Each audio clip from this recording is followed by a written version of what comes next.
सालस और शिफा को साथ देखने के बाद फरजाद का बस नहीं चलता कि ज़मीन फटे और वो इसमें समा जाए। वो जैसे तैसे अपने आप को घसीट कर घर तक लेकर जाता है। फरजाद को एक तरफ तो शिफा पर गुस्सा आ रहा था, दूसरी तरफ उसे ये एहसास जुर्म मारे जा रहा था कि अब वफा के साथ जो कुछ भी हुआ वो उसके साथ ज्यादती हुई। उसका बेचारी का तो कोई कसूर था ही नहीं।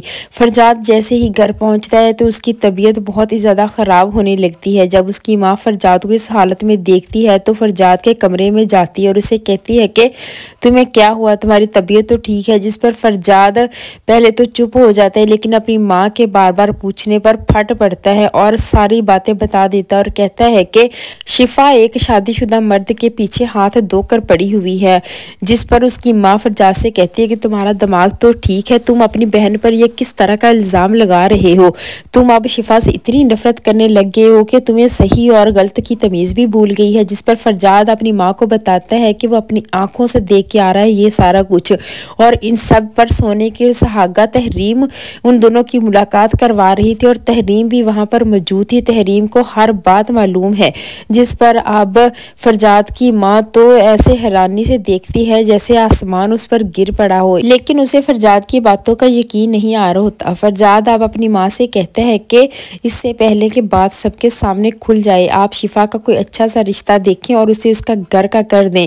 अब फरजाद की माँ फरजाद की ये सारी बातें सुनकर शिफा से तस्दीक करने के लिए जाती है, लेकिन जैसे ही शिफा के कमरे में जाती है तो शिफा का असल रूप उसके सामने आ जाता है। जब शिफा सालिस से बात कर रही होती है फ़ोन पर, उसे कहती है कि तुम जल्दी से जल्दी वफा को तलाक देकर अपनी जान छुड़ाओ और मेरे घर मेरा रिश्ता भेजो ताकि हम दोनों की शादी हो जाए और हम एक हो सकें।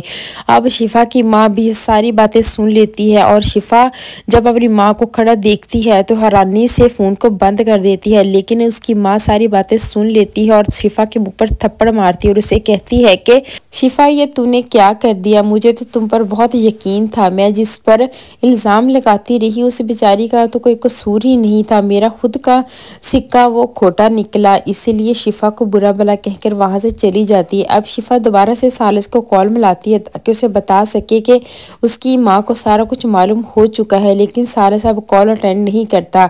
सालिस उधर वफा से बात जब कर रहा होता है और उसे कहता है कि मुझसे तलाक लेने के बाद क्या तुम दूसरी शादी कर लोगी। जिस पर अब वफा फीका सा मुस्कुराती है और उसे कहती है कि तुम्हें क्या लगता है कि तुम्हारा जोग लेकर मैं सारी ज़िंदगी ऐसे ही बैठी रहूँगी। और सालिस को दिल में कहीं ना कहीं ये बात का मलाल होता है कि वो वफा को ना छोड़। दूसरी तरफ मलहत से भी ये बात बर्दाश्त नहीं होती कि अब उस्मान अपनी बेटी को याद करने लग जाता है। जिस पर अब उसे कहती है कि ऐसी लड़कियों की किस्मत बहुत ही तेज़ होती है, पहले शोहर भी उस पर फिदा है, सास भी उसकी गर्विदा है और अब तो बाप पर भी उसका रंग चढ़ने लग गया है। जिस पर उस्मान कहता है कि ऐसी कोई बात नहीं है जिस तरह तुम बात को तूल दे रही हो, लेकिन मैं कहती है कि मैं देख रही हूँ कि आपके दिल में बेटी की मोहब्बत जोश मारने लग गई है।